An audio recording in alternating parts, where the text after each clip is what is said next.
क्या high octane fuel वाकई आपकी गाड़ी को बेहतर बनाता है? ज्यादातर लोग यही समझते हैं, मगर हकीकत कुछ और है।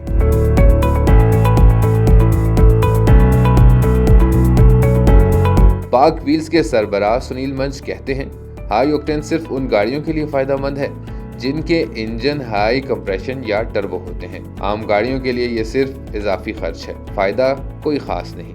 ये एक आम मैकेनिक का अफसाना है कि हाई ऑक्टेन से हर गाड़ी तेज और ताकतवर हो जाती है, जबकि सच ये है कि अगर आपकी गाड़ी के इंजन की जरूरत नहीं तो हाई ऑक्टेन सिर्फ जेब पर बोझ है। सुनील मंच के मुताबिक हाई ऑक्टेन नुकसानदेह नहीं, लेकिन फायदा सिर्फ मखसूस गाड़ियों को होता है। ये ऐसे ही है जैसे सेहतमंद बंदा देसी घी खाए, फर्क तभी पड़ता है जब जरूरत हो। इंजन की लंबी उम्र, कम मेंटेनेंस और बेहतर कारकर्दगी सिर्फ तभी मुमकिन है जब गाड़ी वाकई हाई ऑक्टेन की जरूरत रखती हो। इंटरनेशनल एनर्जी एजेंसी भी यही कहती है। आम गाड़ियों के लिए काफी है RON 91 और RON 95 या इससे ज्यादा सिर्फ हाई परफॉर्मेंस गाड़ियों के लिए है।